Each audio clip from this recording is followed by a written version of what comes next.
Recently, I was contacted by a businessman who had an alarming story about his MyGov portal being hacked. His story went like this. On February 3, he received a message from MyGov telling him that his tax refunds for 2022 and 2021 would soon be deposited in his bank account. What refunds, he thought. He'd long ago submitted his tax return for 2021 and had yet to submit one for 2022.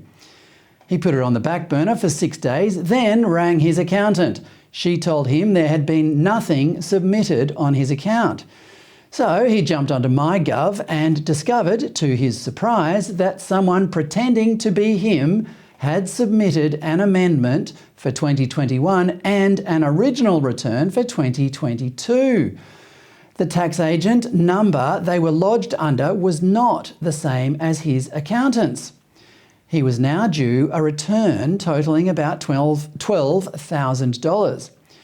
As if that wasn't alarming enough, his bank account details had been changed, presumably to a hacker's bank account, who was at that time, again presumably, sitting back and waiting for the refund to drop.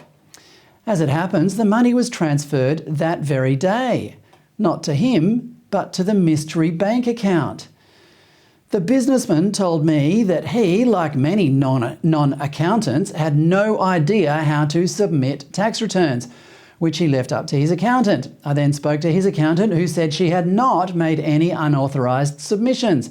And you'd have to ask, why would she? She has a busy accounting business. Why risk that and a jail term for a measly $12,000? So she lodged a warning to the Australian Tax Office and received this reply. The ATO assured her it was looking into this incident. You don't need to take any action, it said. We will contact you if we need anything else. Well, the ATO was also provided the bank account details where the $12,000, that's $12,000 of our money, was deposited. Both the businessman and the accountant assumed this would make nailing the perpetrators an easy job for the ATO. A week later, after there had been no word from the ATO, the businessman contacted me. So I wrote to the ATO, giving them all the details I had, including the reference number of the case and the name of the accountant involved. A few days later, I received this. It's a standard form saying the ATO cannot discuss the details of individuals and that if I was worried about cybersecurity, I should change my passwords regularly. Yeah, well, thanks for that. Remember, this is a disturbing experience for the businessman involved. He told me he is now absolutely petrified to do anything online, let alone use his MyGov account. He says that if they, being the hackers, can get into a government system, what else can they get into? So, how possible is it that this is a case of hacking?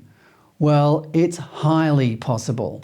The ABC reported in December that details from hacked MyGov accounts were being sold online. This makes the Australian Taxation Office's nonchalance in this instance even more galling. How much of this is happening under the ATO's nose? It's difficult to say. One taxation expert told me that 80% of the returns processed by the ATO never pass before a human's eyes.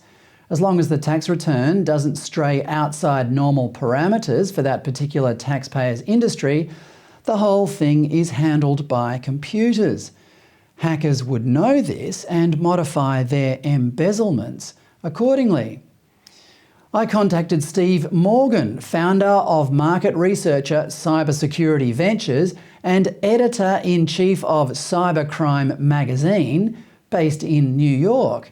He said, quote, "In my opinion, every organisation on the planet has been or will be hacked.